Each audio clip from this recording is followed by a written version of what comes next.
So, Caitlin, what's something that people wouldn't know about you just from following you?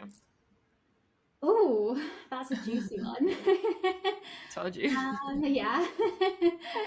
Um, I think when people follow me and maybe see me, maybe I'm completely wrong, but they might get the perception that I'm super like carry like lux every day and I'm like wearing designer all the time and I've got this like handbag collection when in actual fact I'm very much like play things down. Like I didn't tell my friends about my business for like years. And then they found out and they were like, why have you never told us? Like, and I'm very like a closed book. I don't really share very much. And I'm very like I've got this Nagedi handbag and I love my luxury, don't get me wrong, but I basically just use that like all the time. I'm very much like, yeah, quite low key, I guess.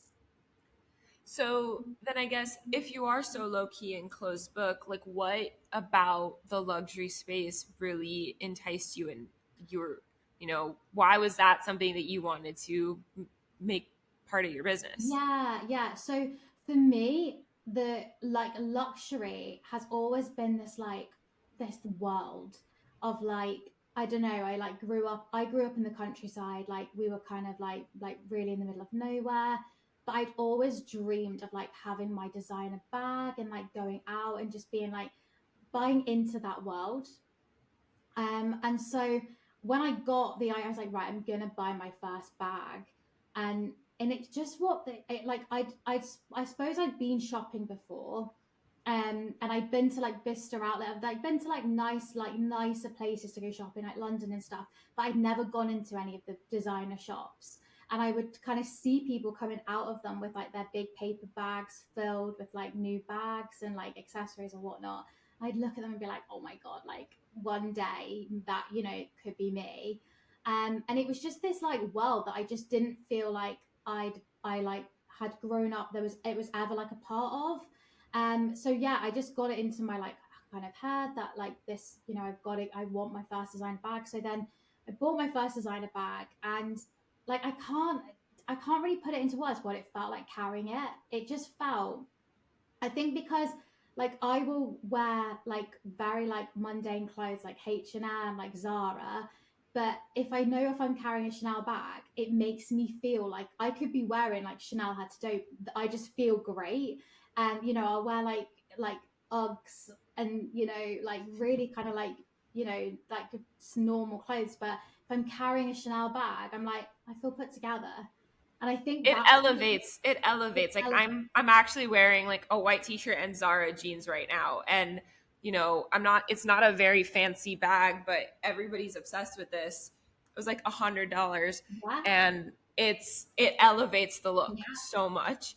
And to your point, like I still have my first designer bag and I want to ask you like what that was and we'll dive into the whole yeah. story. But whenever I get to wear my first designer bag, it's a speedy 25, it still means something. It's still Yeah, special, but it takes this look is it's a white t-shirt and brown jeans and gold ballet flats. yeah, But if I were to wear that bag, it takes it to the next level. My laptop doesn't fit in there, which is why I'm not using that one. But um I love that you could wear the most simple outfits. Like you said, like yeah, leggings or sweatpants or Uggs, yeah. and just wear a designer bag or jewelry It and just changes the whole it thing. just makes you feel so much like you until you've kind of experienced it, it's really hard to put into words. Like I guess it just makes me feel like quite proud and just like yeah, I'm okay. Like I'm not just there in like my leggings and like Adenola hoodie maybe, or like yeah, if I've got my little Chanel over me, I'm like yeah, I'm okay. And it's that feeling that yeah, I just don't think people maybe can understand unless they've got some designer bags or unless they're that way inclined. It's hard to put it into words. Yeah. What was your first designer bag and My how old were you when you got it? so I think I was 23, and my first designer handbag was a Mulberry Del Rey, and I'm so sad I didn't keep it. I sold it because I was I kind of wanted to sell like, my Speedy so bad because I'm like, yeah, it went don't. out of style for such a long time. And I was like, I could sell this. It's perfect condition and get Yeah. another bag that I would actually wear Yeah. more. But now they're back, and They're I'm back. so Oh my glad goodness. I never sold it. Don't do it. I It's regret it so much because I wish I just had it for me, like that sentimental value, because that is the bag that started it all. And I'm so sad that I sold it. And looking back, I'm like, yeah, I massively regret that. But that's the bag. I wanted Mulberry, being from England, UK. Mulberry at that point was like big. It was like Alexa Chung, like Kate Moss, like all of like it was really kind of like the go-to brand in England. And I wanted that. And so, yeah, that's what I went. And it was New Year's Day. I'll never forget it. We went to Bicester and we got there like before all the shops opened. And I'd never been into a Mulberry store. So I'd looked online and I'd like walked past the display. I was just too scared to go in. It was just like too like, oh, yeah. And I went in and I was just like, like looking around, like, oh, it was just like a different world. And yeah, I decided on that style. And actually, it's very similar style to the Speedy. It's that kind of like bowler style. It's got the like long crossbody strap, but it's got the top handle. And that's what I loved. I loved that it was just like so functional, and I could like wear it in multiple ways. And yeah, that was my very first bag. That's the bag that started all of this.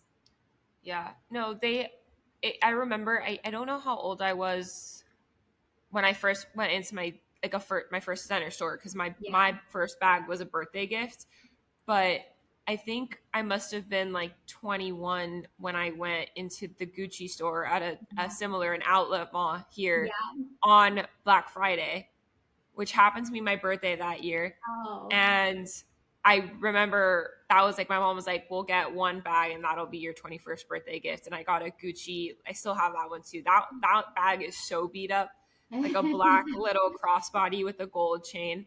But it's such a like practical, easy bag. It goes with me everywhere.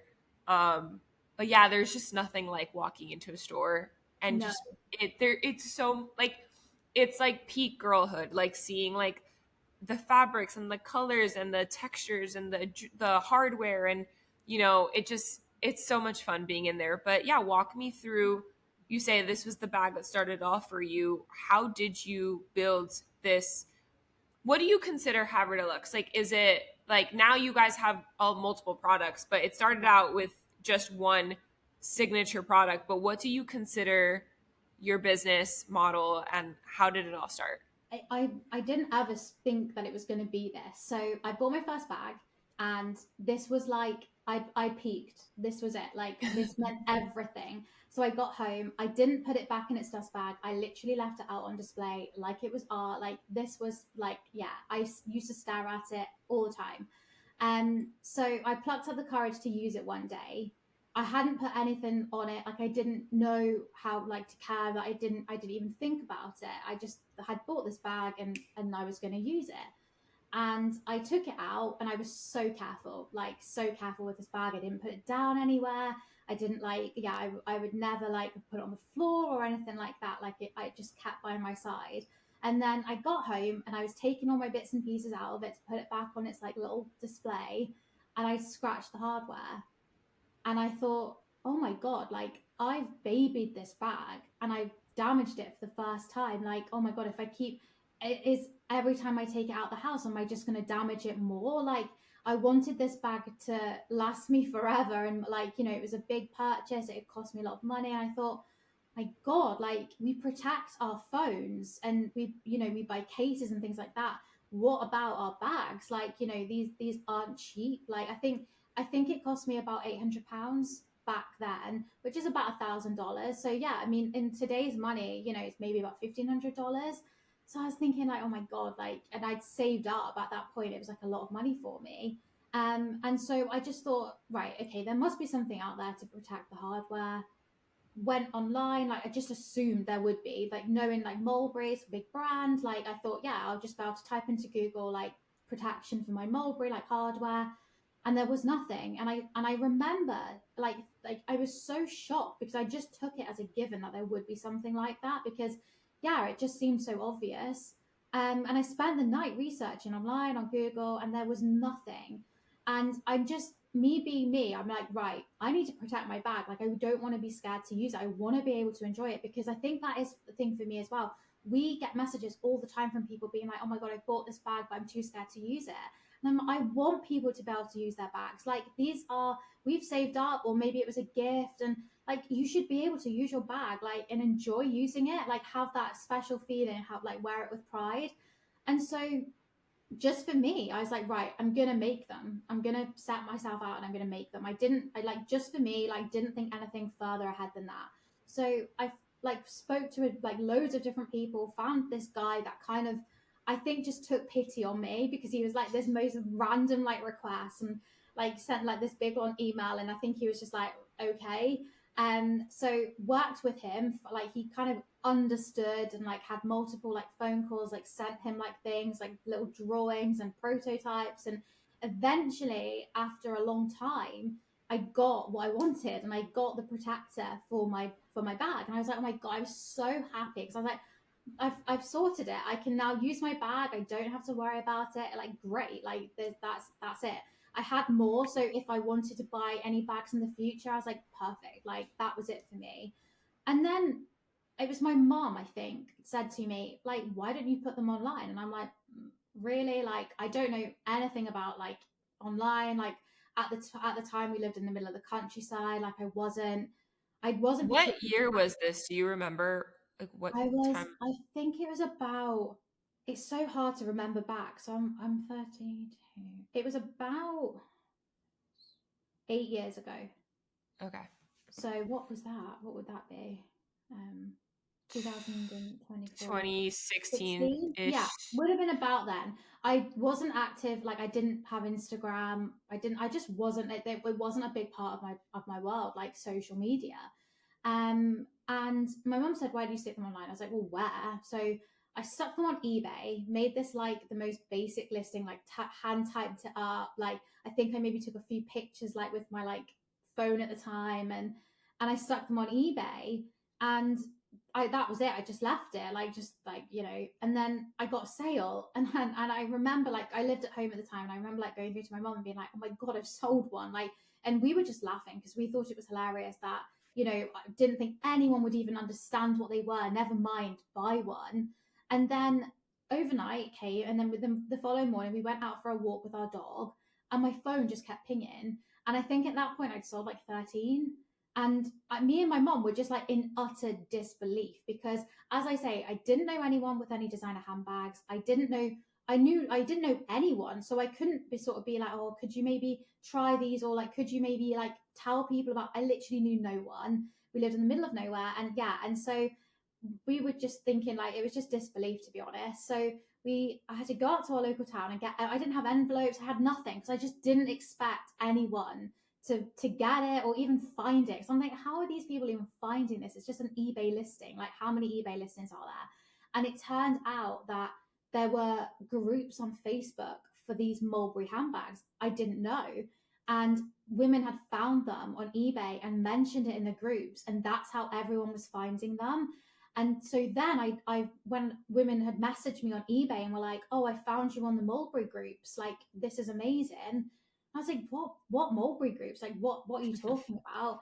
And then they like linked me, and then I clicked through, and I honestly, I still remember it now, thinking, oh my God, there's other women that are like what I like, because I didn't know, like, and I was like, oh my God, like it was like another world, like had just opened up. And I think there was about 20 odd thousand members in this group. And I remember thinking, oh my God, like this is insane. So I joined the group, and I think I messaged an admin. I had no idea how the etiquette or anything like that worked. I just messaged the admin and I was like, this is me. Like, I just wanted to introduce myself. It's been mentioned a couple of times, blah, blah, blah. Luckily, the admin was like really lovely. And I think she allowed me to mention it on like, or she advertised it on their page. So naturally from that, I just got like a lot of eyes on my eBay listing. And then after a couple of days, we were still like selling them. I just had like messages, have you got a website? Have you got a website? And I was like, no, like never, like I didn't even have a brand name. I didn't have anything. And so within the first week, I ended up, luckily I must have Googled like how to sell online, and Shopify came up. I'd never heard of Shopify before, but luckily I chose Shopify. So I like put together this website, like paid someone, I think online like £10 for a logo, and like kind of just pieced it all together. Like I'd never built a website in my life. Like just literally work. I think I'm quite tenacious when I like want to do something. Worked like day and night. I was very lucky at the time. I lived at home and I worked for my dad. So I had the time and the resources to kind of put into it and just try and like see what was going to come of it. And yeah, just like naturally from there, we had the first protector set. And then I really listened to customers. Like they were asking, right, I want this bag, I want protectors for this, I want protectors for this. And I just basically took any money that I'd earned and like went and bought the next bag. And then it just literally from there, then some of the bags, maybe like the hardware was the same size. So, oh, okay, great. Like that fits that. And it literally just grew from there.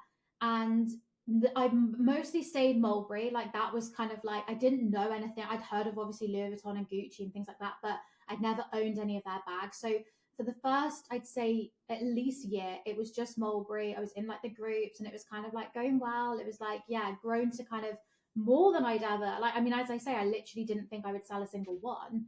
And then things like it went things kind of went to a point where we weren't I like wasn't really growing. We'd like launched I think we had like over 100 protectors for Mulberry, and I thought, right, like where can we go with this? I'd been asked a lot about the Pochette Matisse Louis Vuitton, and I knew that was like, okay, if we're gonna do one, this needs to be the next one. So again, I just kind of like used the money that we'd made and I bought this like Louis Vuitton. And at that point was the point I went on Instagram and created our Instagram account and started to try and understand how Instagram works. Because up until then, I'd literally not even been on the app. I didn't understand it. And then I would say that's when things really changed for us, because that's when we kind of went into another market. So like we started to get a lot more people from the US, whereas before it was just the UK, and it just changed things. And then it was like, right, I want this bag and this bag. And then, as I say, it kind of then what I did for Mulberry just grew for all like different brands.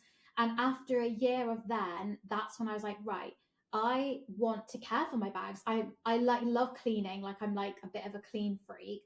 I want to be able to clean my bags and protect them. And that's when I then set out to find manufacturers who would work with me, like understand what I wanted, and like come up with a basically 3-step. That's what I called it, because I used to use the Clinique 3-step years ago, and I loved how simple it was. I loved how easy, like 1, 2, 3. And I thought, if I'm gonna like launch something, I want it to be like simple for people to understand what order the product should be used in.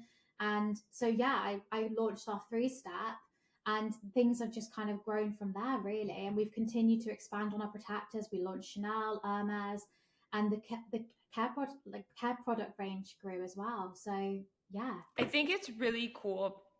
Like I always say, the best way to start a business is kind of accidentally, like when you find a white space in the market. Like yeah, you didn't know that there was a need for it. You did this for yourself and you took a chance and it paid off. But I think sometimes if you try so hard to force something, it may not work, or it takes a little longer. But yeah, when it's just like a perfect storm of yeah, things, you know, and 100%. that just having the ingenuity to just, I'm going to do this for myself and why not see what happens. And what you said of, you really listen to your customers, you listen to what they were needing and what they were wanting to, and you built organically rather than throwing spaghetti at the wall and seeing what sticks. There's so many businesses that jump to have multiple products Yeah. within a few months of launching, or they launch with like a full range of products, but having a Mhm. hero product, something that you are really good at, you're really known for, and then slowly expanding Yeah. your customer base as you expand your product range, I think is so crucial. Um, Especially in a product based, or yeah, in a goods based business. Like services is a little different, but I think for goods, it's just, there's so many things out there. What sets you apart? What about you is different? And I think for you, it's really that you're building for yourself, and people like you were your consumers. And so Yeah. you listen to them, and then it grew organically. And same thing with like you wanting the cleaning products. That was the natural next step for you in expanding, because that was what you needed. And there is going to be other people out there like that. I told you, like, I'm the worst about cleaning my bags. I really need to invest in your 3-step. But did any of the brands ever reach out to you and be like, what is happening? Or like, if you go to the store, like, do you talk about it with the sales associates that like you have like these things? Like, Yeah, so no, no one's ever reached out in that space. And as I said at the beginning, like I'm so like don't tell people what I do. Like, don't like. It's only last year that I showed my face on Instagram because I was just too like, I don't know. Like, I'm as I say, like I'm really private and like I'm like, oh, I don't want to put myself out there too much.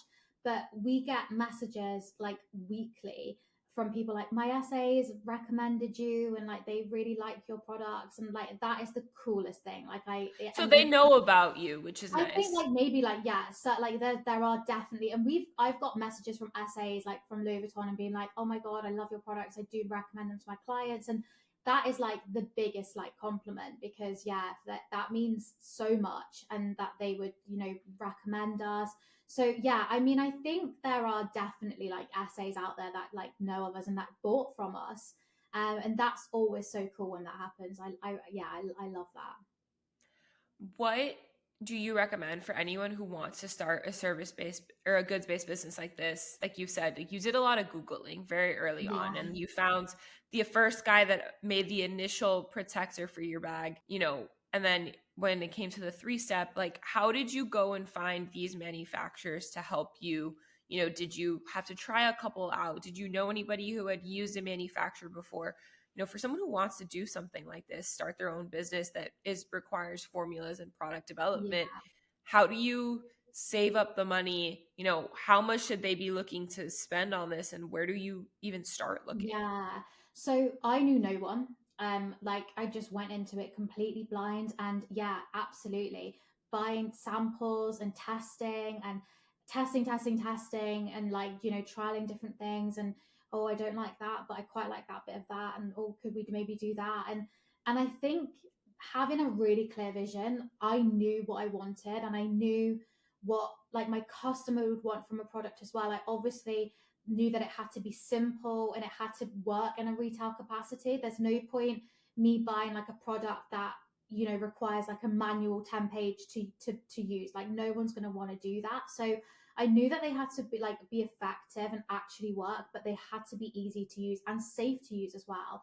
And made in the UK, that was quite a big thing for me. I wanted them as clean as we could get them, and I just want I tried and tested on my own collection, so I had to feel comfortable that they were good and like that before I even tested them. In terms of like finding manufacturers, I literally just spent hours, like hours and days and like reaching out to people, and some people ignore you and then some people get back and then conversations on the phone. And but I would say from all of that, the one thing I would take away from it is having a really clear vision and knowing what you want. So maybe it might come about that, oh, I could get that product and that's a bit cheaper, but that's not what I want. So I was like, no, like that's whereas maybe if you didn't have a clear vision, you'd be like, oh well, I could maybe do that. Like with me, I will never, I will never settle. Like it me like I'm really passionate about that. And sometimes I get people being like, oh, stop being like so panicky. I'm like, no, this is like if I'm gonna do this, I'm doing it right. And that and being really kind of very strict with yourself on that, I think is really important. And I I mean, it think goes that back to what we said earlier about setting yourself apart, but how do you recommend developing that vision? What were your key pillars that you stick to even now? Like, probably how you develop the business plan and the business model, like all that's a little bit probably more sophisticated now, but at the early days, like discovering, developing that vision, what was important to you? You said in the UK, made in the UK, clean, yeah. effective, but even broader than that, like how did you come to that conclusion that those were what you were looking for? I just think that was what like my beliefs were, and like that's what I wanted. So as I say, like originally the protectors were just for me. I didn't even think about anyone else ever using them. So I just like in my head I was like, well, I don't want anything like that looks cheap or that looks horrible because it's going on my bag. So I just I literally just developed the product that I wanted and that I would be happy with. And I'm quite particular. And so I think by naturally just doing that, because I wouldn't settle in that respect, I managed to create a product that when other people used it, they were like, oh wow, this does really work as well. Um But I so guess how, when it comes to pricing it, because obviously when you're buying in bulk, things get more expensive.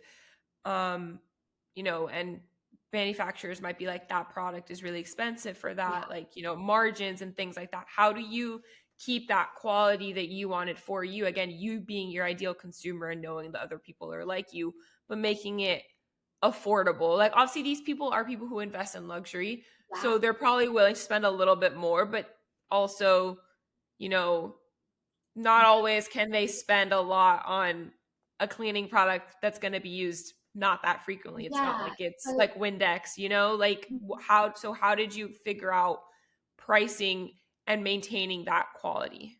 So at first, when we first launched, there really wasn't, especially the care products, there really wasn't much in it. As like over time, it's gone really well, and like it's continued to grow and expand. I've then invested and we've brought everything in. So we do all of our own bottle filling, labeling, sealing, like all of that ourselves. We make all of our protectors now are in house. We design everything in house. So, and I'm sort of by allowing me to take like the money that we've made at the beginning, and maybe we weren't making as much money then, but and now I've sort of taken that and then reinvested it into machines. Like, oh my goodness, the amount we've spent on machines is obscene. But that then has now allowed us to make that profit on them because we have brought it in house. Do you know what I mean? So a Yeah. big focus of mine is not only like continuing to grow and expand, but how can we do things better, more efficiently? Can we make the product better?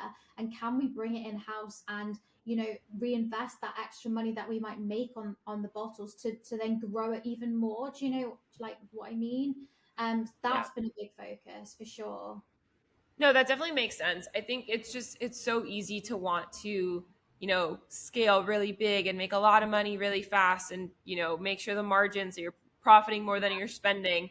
But again, I like that because this all started out as something for you and keeping yourself at the forefront. I think really that being the key of why this business became even a business to begin with has allowed you to have that philosophy. But it's really easy to quickly move away from that, I think. Yeah. Um, what are some of your best sellers? Like, what are the products that people like were begging you for that do really, really well? So now, like I would say, what like our one of our best sellers in terms of our care products are our cleansing wipes, and it's so funny because I nearly didn't launch those. They were like a huge investment for us because I had to buy so many, and the minimum order was like huge for that. But since we've launched, they have just been like such a great seller for us, and I think because they're just so convenient, Yeah. they really work. The reason I actually launched them was because I had a light baby pink handbag, and I went out for dinner, and by the time we'd got from the car park to the restaurant, I looked at my bag and I had color transfer all over my bag.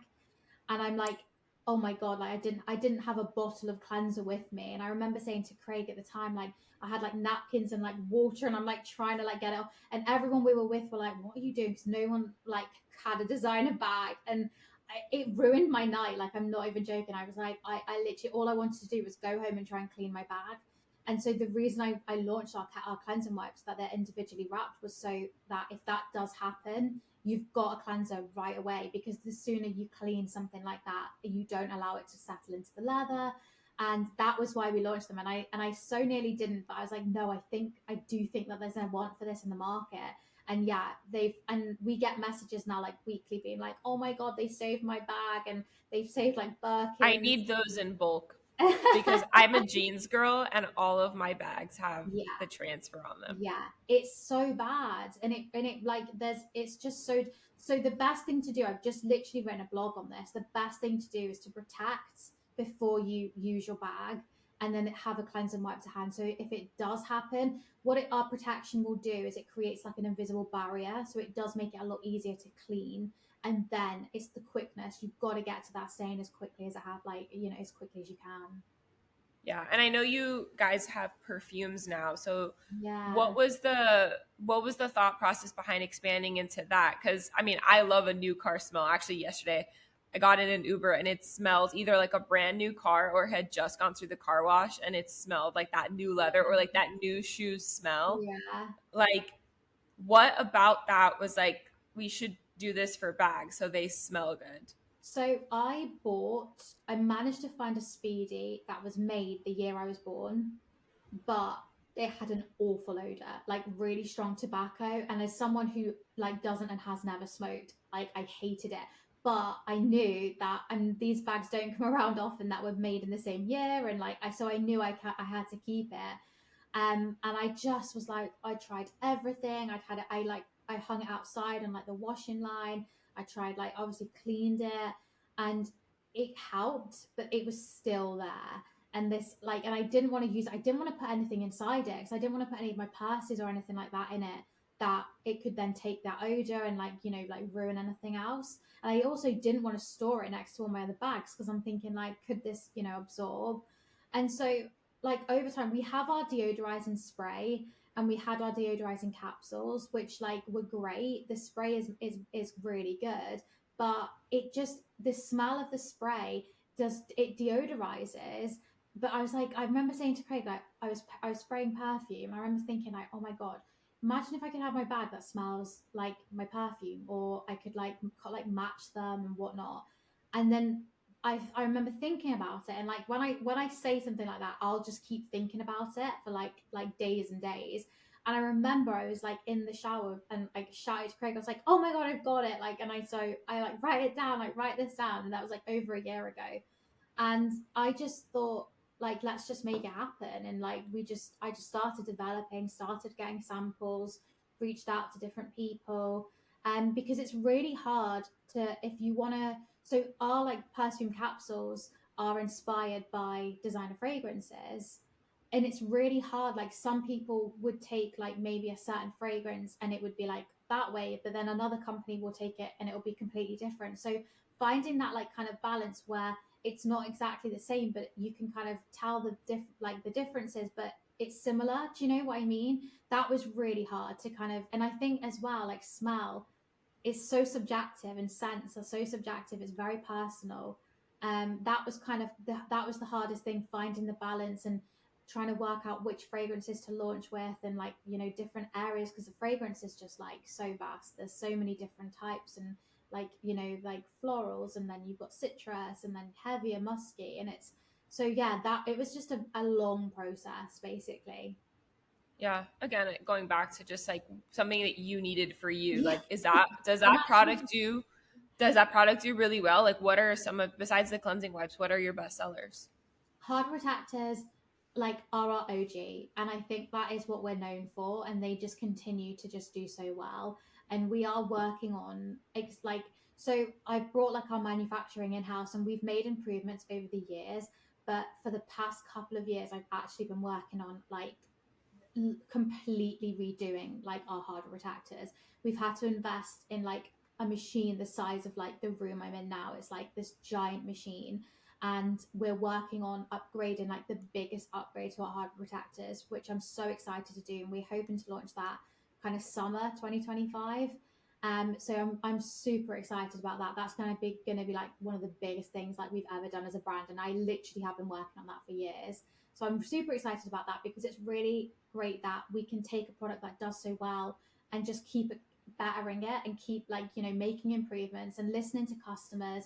I still to this day, like I still hop on our customer care, and I like to see, like I'll pick a few messages and I look on our Instagram DMs, because I want to see what people are saying. And I say to like my team all the time, like, have we been like, what has there been any kind of themes this week? Like, are people saying certain things? And that then takes me down the direction of like, okay, I need to be doing things like that. Oh, okay, maybe we need to launch that. Or like, and it's like our guides that I've just launched this year. We've got like two 28-page guides now. that was from customers being like, okay, I've got this leather, but how do I care for it? So the guides now all have like specific pages for different leathers and different materials. So if you've got that, you can refer to that page and you know then how to care for it. So I just really do. I listen to myself and I kind of listen to like, okay, I think that would be a good product, but just so much customer feedback as well. Really, like I really put a big focus on that. Yeah, you since you have everything in house, like how big is your team? What was your first hire? Like on the business side of things, how do you make sure everything is in, tight knit and, Yeah. really client focused, really personal? You know, how do you, because you're reaching a lot of people, you have a big following now. How are you able to be everywhere all at once with keeping it so, Yeah, personal? it's like it's and I sometimes think I'm the worst because I'm like I get involved and people are like leave me alone, I'm fine, like, and I'll be like, oh, what are you doing there, like trying to micromanage everything. So I have to try and stop myself as well because I did everything like up until maybe four 4 years ago, I think was maybe when we did our first hire. I did everything. Like I made all of the protectors. I like got like did all of the packaging. Like went to the post office every day. So giving that over to someone else was really difficult because I'm thinking like they're not gonna like with when you make your protectors, they're gonna put them in like the way I like it. And like I was so particular with it because it was my baby and I wanted to come across the best to our customers, and that was such a big thing for me. I'm really, really lucky that I've got a really great team, and I work with my husband as well. Like we do it together, and he knows what I'm like, and he kind of knows the way like I like things to be done, and he gets that now. Like, and I it was a process, and it has been a process, and it's something that I continue to work on as we expand our team, trying to relay that information. And it can sometimes be really difficult as like the founder because it's kind of all in here, and I just assume people know, and like I forget to share it sometimes, and they're like, we're Yeah. not mind readers. And so that has been a big learning curve. Like as I say, I didn't I didn't think I'd ever have a team of people. I didn't set out for that. So that's been a huge learning curve in itself. And making sure that we're keeping that level that we had as we grow, and like with our customer care and things like that, like going above and beyond. And we get really lovely feedback about our customer care because we spend a long time on it. And even now, like almost daily, I still get the team being like, oh, what can I do for this, or what would you do for this? And so I'm still involved in it like daily. And I like that. Like I like knowing what's going on, and I think that makes me like better prepared to make better decisions on the growth of the business. And with Instagram as well, like it's just me that does our Instagram. So I feel like I'm still in Instagram. I'm seeing what other people are sharing, and I think it's like that's great for me because I can engage with our customers and comments and things like that. So that's, I think, just been really crucial. It's hard, and it's as we grow and I feel like I've got less and less time to do things, it's hard to give things up because I love them, but I know I can't be everywhere. So yeah, I'd say it's just it's still an ongoing process trying to find that balance, I think, but we just try and is I say to everyone that joins, like customer experience is just at the forefront of everything I want to do, and I want to just constantly improve on that. I'll never be happy where we're at with that, like ever, because I just always want to do better. So Yeah. yeah. I think that's a good thing as a business owner too, though. Like you never want to be satisfied. You never like the whole like you peaked in high school. I don't know if that's a thing in the UK, but it's very much a thing in the Oh, US. okay.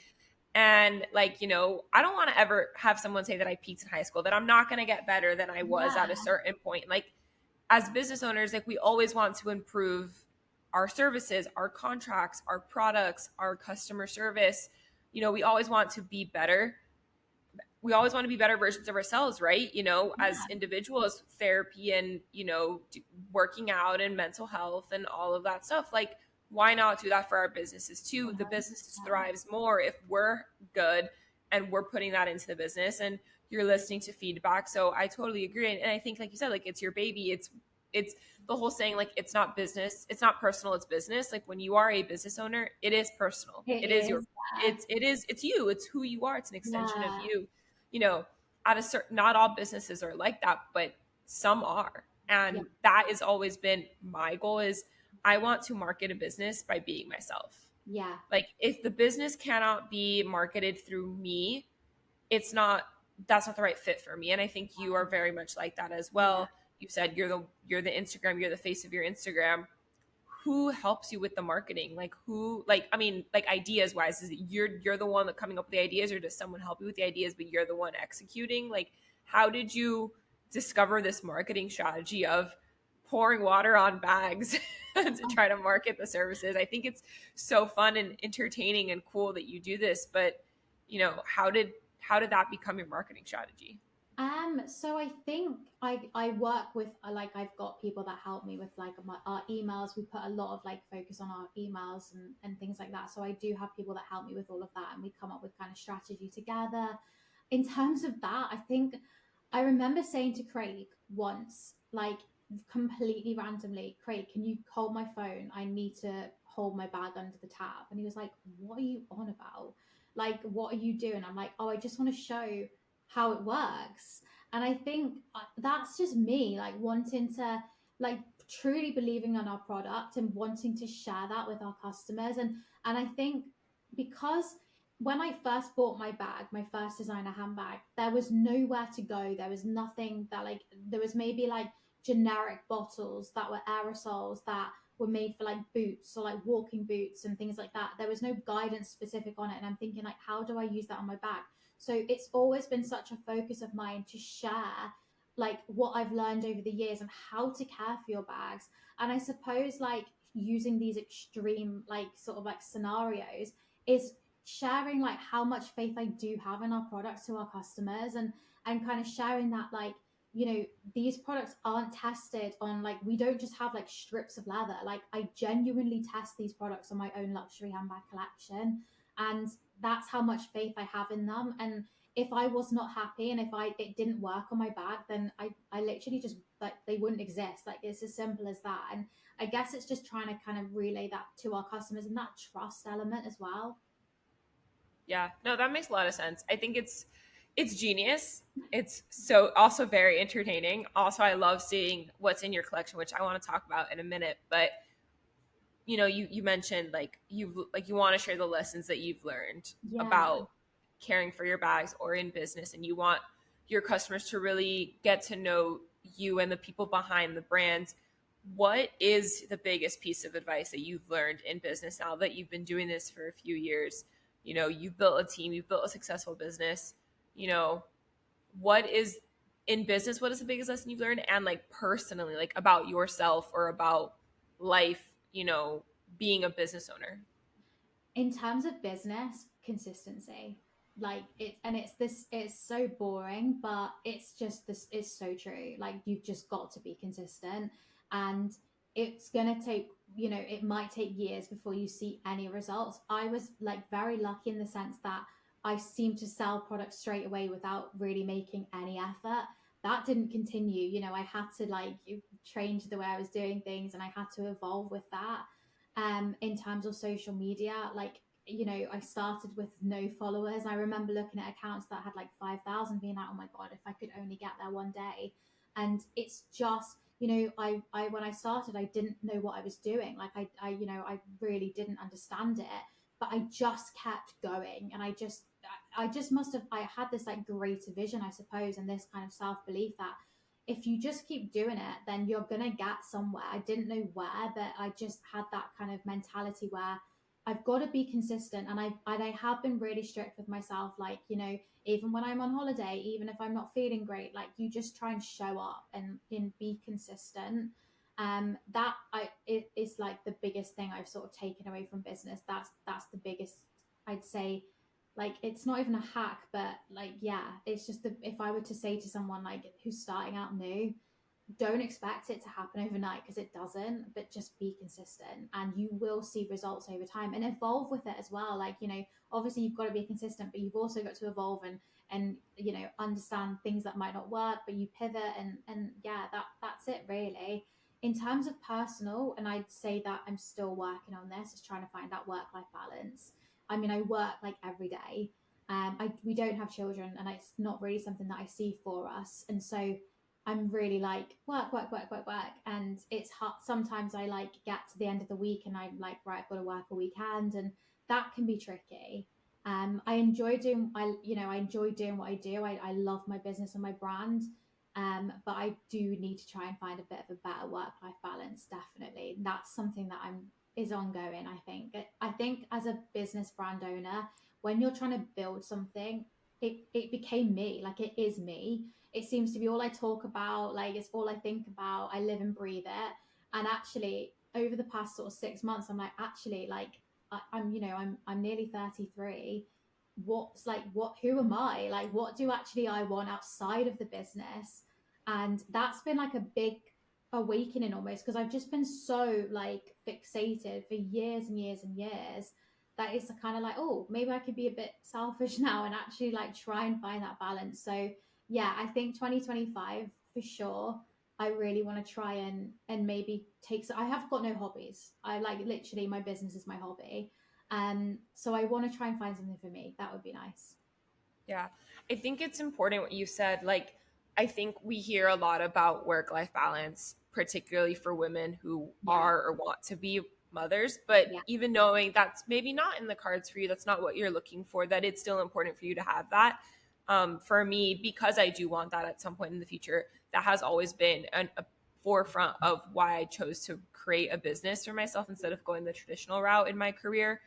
And the way that I approach my business has always been important to me. I want to make time for, setting screen time limits and do not yeah. disturb and not answering emails after a certain hour of the day, or not answering on the weekends, or I literally wrote a newsletter, it came out today, about that, about knowing I don't have to answer right now, I could answer tomorrow. Yeah, I can take 5 minutes. It does not need to be like, I don't need to be so impulsive. I call it like my toxic trait is my impulsivity. Like, so I feel like it's everything is urgent because, like, oh, if you're reaching out to me, you need me. It's like, no, it's actually, no. not. It's really not that important. Like, it is, but it's not. But when your business is you and it's integral to your, and it is also your livelihood, Yeah, it's really hard sometimes to separate. And I think that is why being a wife and a mom has always also appealed to me, is because I want to have something beyond my business for my yeah, career that I focus on. And it's funny, in that bottom of that newsletter today, I've had multiple partners and friends of mine throughout the years, the last couple of years, tell me, like, do you have any hobbies that you don't monetize? And I was like, honestly, no. And they're yeah. like, you really should get It's, hobbies. And so yeah, that's my challenge for 2025, is to find hobbies and things that I yeah. just do for For me you, that yeah, make me a better person, so I can show up in my business 110% when I'm in it and make time for myself outside of it. So I yeah, think it's really admirable that like, you need to do that for yourself too. And it's not just because of motherhood, it's yeah. because it's for you, and it'll And allow you to be a better boss, better 100%. wife, better friend, better daughter, like better business owner. Like, you have to have that. And I think that's the struggle. Like, hustle culture was really in for a while, and it was really cute to be really busy, boss babe, all that. And it's still fun, it's still sexy, and we can still have those moments, but there's Yeah, also, it's okay to take 5 and take a vacation. We get sick, we need time off.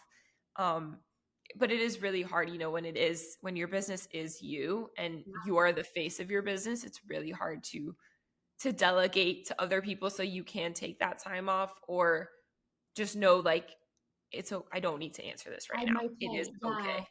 And I think that's it. Like, and especially if it's someone in my team that's asked me, and I'm like, I need to get back to them straight away because it's going to stop them from doing that, or like, and it's like it's that urgency. And actually, it is okay to take time and to just be like, you know what, I'm going to go for a coffee with my friend this afternoon, and I don't have to think about work, or I don't have to try and like. And I think with me, I'll always be like, if I do something like that, well, I've got to work all night.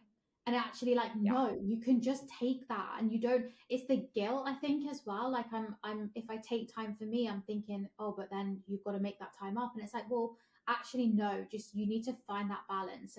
And like you've just sort of said with like parenthood, like you want that to be a big part of your life, and you want that. That's like such a big thing for you.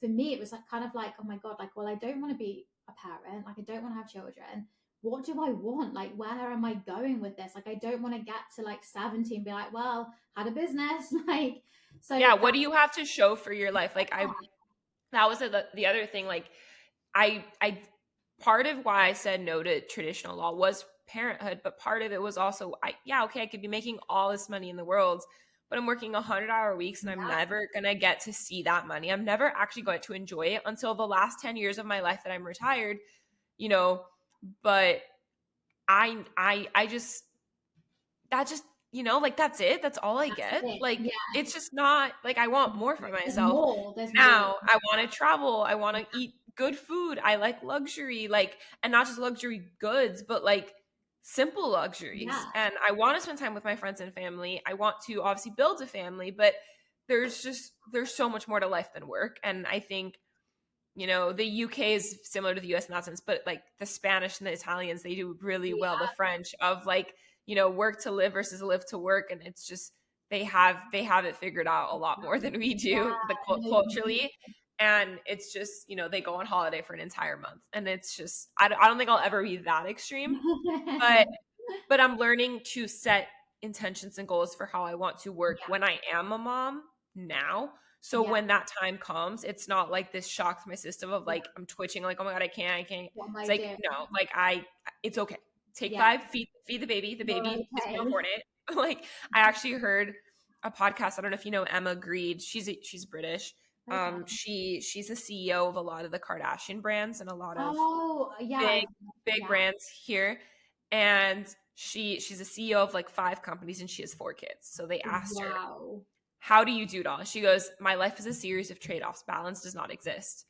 Some days I'm a good mom, some days I'm a good CEO. Like if the kid is sick, the kid is sick, and that's priority. But if the Yeah. kids are good, focusing on business. Really Like it's just a good. series of trade-offs. And like I understand that, and Mhm. I get that. So I'm building up my life now where I can be comfortable with that and do the best I can now, but also not compromising Yeah. my health and my sanity and my relationships, because I do want those things too. And like I need to find the time to have Yeah. those things and have those hobbies. And it's hard. It's really, really hard. But I think that's why entrepreneurship has become so popular, is because it Yeah. allows us the options to decide what that looks like for us. Like we Yeah. get to create it how we want to do it. Yeah. There's no right way. There's a lot of books and things that are going to tell you like you have to do this and this to be a successful business.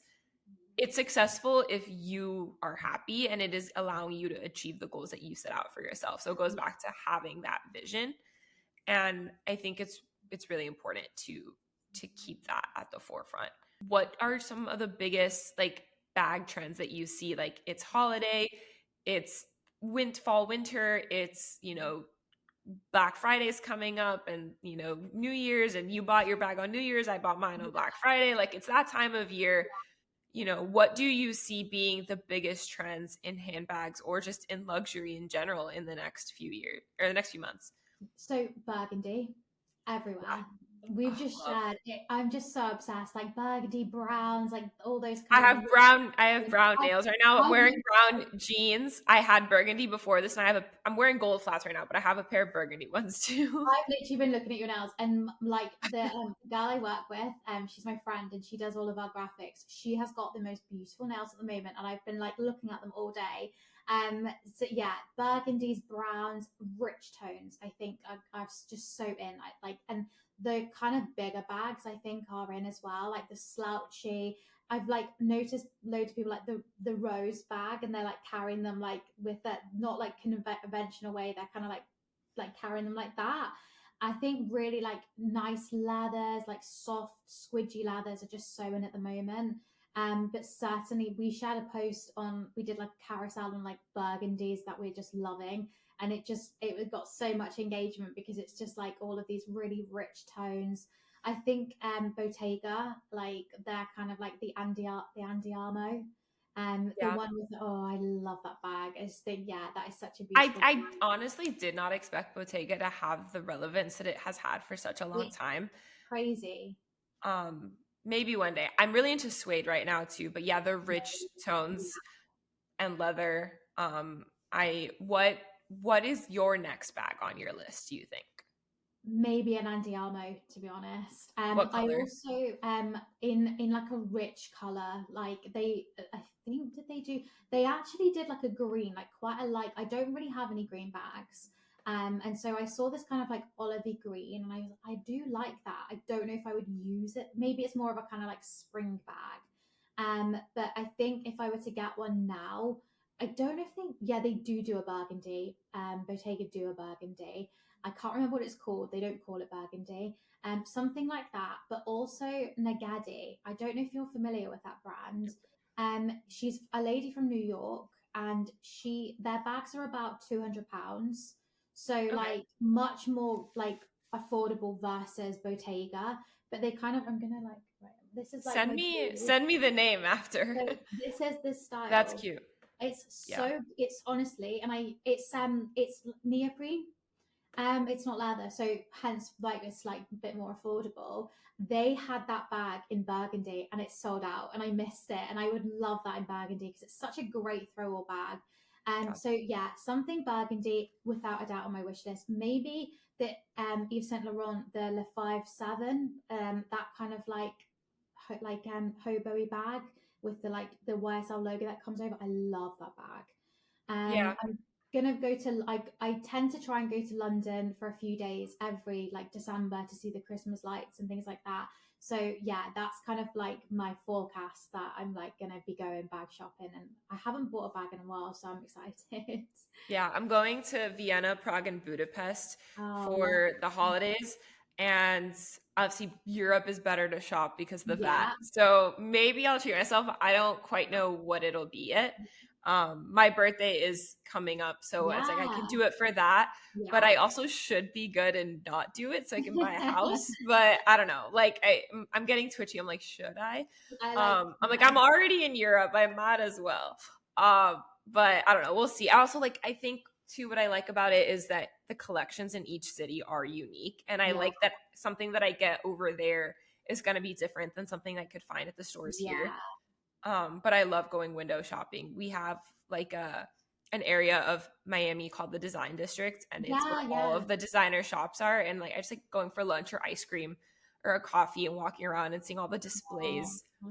I love all that stuff. yeah. Um, for anyone who is looking to get their first handbag, what is like a good classic bag? So I would say go with like a very neutral color. Don't go anything like too trendy. Don't go anything like too bright. I would tend to stick with like a very neutral, like a brownie, like cognac-y color, like a really great neutral. That would be like my like recommendation. Something that is like you can use in like maybe carry in multiple ways. Like for me, my first one, it was like I think they called it like deer. The color was it was like a really lovely like buttery toffee color. And I love that it had the top handle and then the crossbody strap. So something that you can maybe wear multiple ways and that you can feel that you can get your use out of it in that respect. Some I wouldn't go too logo heavy either because I do feel like logos go in and out, and I think that unless it's like Louis Vuitton monogram print, which like That's it's different. just been Yeah. there through the ages, like that is like yeah, it's never really gonna go. Yeah, so I would say I mean like a Speedy is a great first bag. It's like it's Yeah. super easy to use. It holds a ton. If you get the bandoulet version, you can have it crossbody, top handle. See, I didn't get that. I got Yeah, it was that hadn't come out yet. This was I got it. What year was that? I was 15, so yeah, 12 years ago. Yeah, yeah. 12 years ago. I don't know what year that was. They didn't exist yet, the No. crossbody. So I thought about like paying to get it made, but that's Yeah, like yeah. I don't know if it's worth it. Literally, And yeah, I have all my neutrals now, like the base, like yeah. like I have Louis Vuitton, I have Gucci, I have Balenciaga, I have Dior. So I'm like, do I could also not buy anything now in Europe and go wait till I can go like Chanel or Maze, Yeah, or I could keep in that like 2 to 4 range. But I'm like, I kind of want to wait and treat myself. So I don't know. That's why I'm like, I don't know what I want to do. yeah. Um, but I love like green, burgundy, and navy are like Lovely. those are my go-to colors. So I'm Yeah, like, I kind of since I have the neutral, the cognac, and the blacks, maybe I go for like a navy or a green because that is a neutral for me. I wear Yeah, that all the time. That's why I got that suede bag in green, that because is it's like, how gorgeous. much if I'm let me see how much I use this one to see Yeah, if it's something that I really want to invest in, like the Andiamo or something like that. yeah, But like, or a brown, like I'm brown is, oh, I love brown. brown right now. Yeah, I want a car with a brown, like the chocolate interior. Like that yeah. is my dream. Um, I don't know. We'll see. But this has been so great. Thank you so much, Caitlin, for coming on the podcast. You could leave us with one piece of advice, whatever it is, whether it's personal, it's business, it's bag care. Like, what is like your like one piece of advice that you would I mean, is this really bad? But like, always carry a cleanser wipe. Is that have? really bad? No, I think that's no, it's all good. I honestly really do need to buy those in bulk. Yeah. Like, Yeah, no, I need to send you some stuff. But yeah, no, I'm always, and yeah, find like, and for me as well, like, find your like people, and then like have a small circle. Like, I have a really small circle, but I have the best people around me, and that's for business and personal. Like, I don't have like tons of 100%. friends, but I have the best friends that we've been friends for like 20 years, and I think that's really important. And like, know who you are, like, and not, don't be afraid, like, you're good enough. Like, that it sounds so cliche, but I just think that so many people are so insecure and like try and fit in and try and think that they're not enough, but like, that you are, like, and people know that, like, that it's got really deep, but that's, I didn't No, want I to just think leave it's it on have a no, cleanser wipe, but yeah. no, but I think it's really important to touch on that. I was in my intro for this episode, which you'll hear when it comes out. I was talking about giving yourself compassion Yeah. for all the past versions of you. And, like it's hard. Like, it's so easy with social media to get caught up in the rat race, or you have to have this bag or Oh this yeah, trend or whatever. Like, we're talking about trends, we're talking about luxury this whole episode, of but at the end of the course. day, like, the real thing is, like, the reason you built this business, the reason I built my business, is because we saw a white space in the market that was important to us, and we built these businesses for people like ourselves. Yeah, And it took knowing who we are and allowing ourselves to evolve and grow into who we are. So I think that's a perfect way to end, is just really being honest with yourself. And I think, again, it's the end of the year, it's the perfect time to really sit reflection. back and reflect on what has happened in the last year, and Yeah, really, like, who you are, who you want to be, what you learned, what you can do differently, what went right, and what can you continue to yeah, do to make yourself a better version of yourself next year, and giving yourself grace for maybe the mistakes that you made along the yeah, way. So it's I think that everyone. is perfect. Yeah. Yeah, no, Thank thank you you. so much. Thank you all for listening, and I will talk to you next week.